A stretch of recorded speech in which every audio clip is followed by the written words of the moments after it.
Welcome to The Explainer. Today, we're diving into the ultimate human puzzle, extreme longevity. We're going to look at ancient texts, modern biological science, and literally map out what's happening inside your cells right now to decode a mystery that spanned thousands of years. So let's just start by asking a massive question.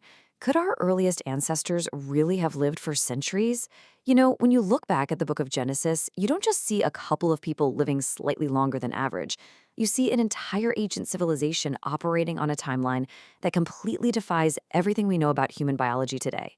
And it creates this jarring contrast, right? You've got the 930-year lifespan of biblical figures like Adam or Methuselah hitting 969 years versus our modern, finite reality of about 70 to 80 years.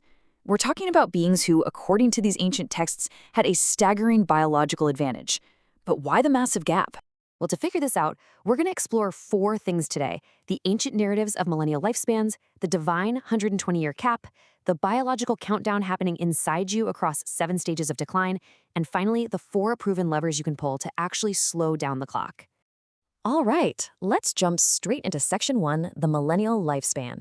Let's look at how scholars actually interpret these seemingly impossible ages of the early patriarchs. Now, this is fascinating.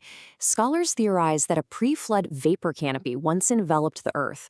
Basically, it was an atmospheric shield blocking harmful solar radiation, creating this stable, perfect greenhouse climate. Add to that a totally pristine genetic code, untouched by centuries of mutations, and a pure plant-based diet, and you've essentially got an environment perfectly engineered to hold off the aging process. But then, right after the Great Flood, we see this rapid, measurable decline in these biblical ages over just a few generations. The protective environment collapsed. Life suddenly became harsher, completely exposed to the elements, and human genetics began to degrade. We go from Noah at 950 years, down to Abraham at 175, and eventually to Moses at 120. It's a calculated, literal, mathematical reduction in human longevity. Which brings us to a profound turning point. Whether you view this as literal history or as theological symbolism explaining the consequences of human corruption, the ancient texts establish a firm 120-year divine limit on human life. It was basically a cosmic containment measure, a divine reset limiting our time to accumulate either wisdom or unchecked destruction.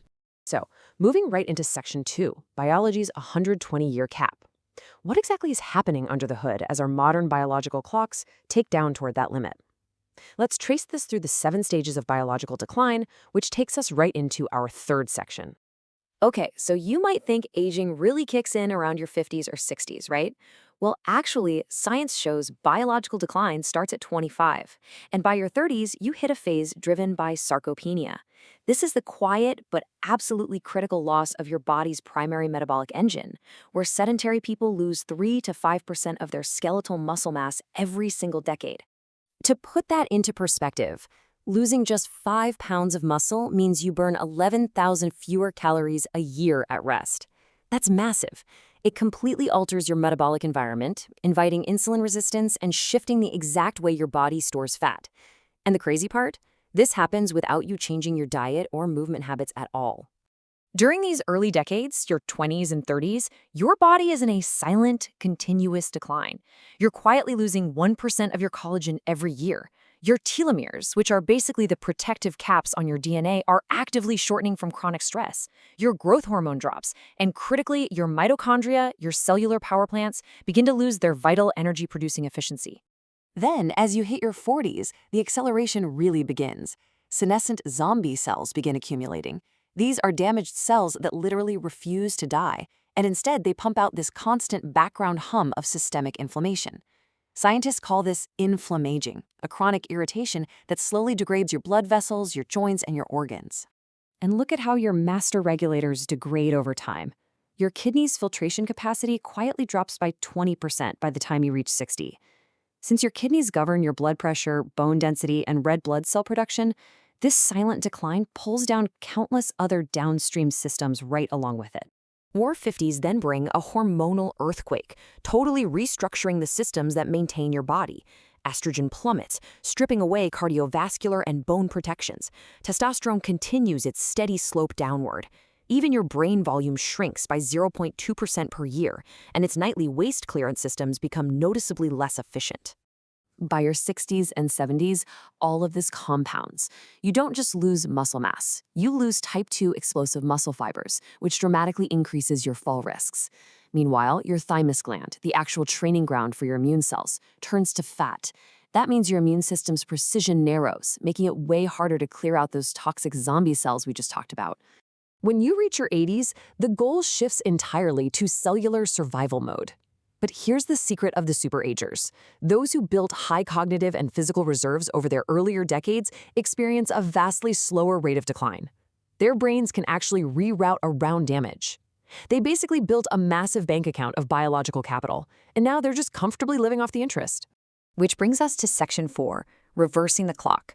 And honestly, this is the most empowering part of this whole explainer, because these biological stages, they are not predetermined sentences. They're just tendencies that we can actively modulate. We literally have the ability to alter the trajectory. First off, let's discard the optimization myths. You know, the internet wants to sell you on endless supplements, complex skincare routines, and flashy biohacks.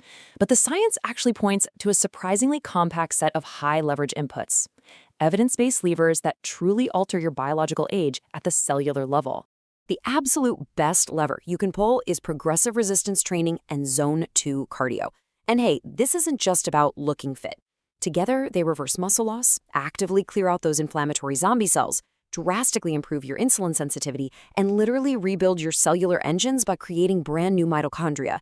It is the single most studied anti-aging intervention in existence. Next, you absolutely must protect your slow-wave sleep. This is when your brain opens its glymphatic system to actively clear out metabolic waste, including the proteins linked to Alzheimer's. To get it, you need consistent timing, a cool room right around 60 to 67 degrees, and you've got to avoid alcohol and blue light before bed, because those severely fragment this critical sleep stage. The third lever is metabolic flexibility. This is your capacity to switch efficiently between burning glucose and burning fat.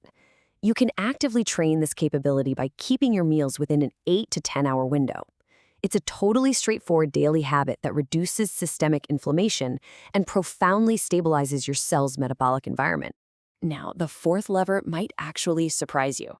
It's social connection. Large-scale data shows that chronic loneliness elevates your amygdala's threat response, pumping out cortisol to a level biologically equivalent to smoking 15 cigarettes a day. No joke, it literally accelerates the aging of your DNA. So maintaining rich relationships, that's a hard biological imperative. So to wrap that up, the 4 master levers are progressive resistance training, slow-wave sleep, metabolic flexibility, and social connection. Applying these consistently at any age transforms a passive, accelerating decline into an active, intentional investment in your biological capital. From the awe-inspiring longevity of ancient patriarchs to the 120-year cap written into our DNA today, the story of human aging is one of profound change. But you have control over the rate of that change. So I'll leave you with this to consider. Every single workout, meal, meaningful conversation, and night of sleep is an input. Are you simply spending your finite biological capital today, or are you investing it for tomorrow?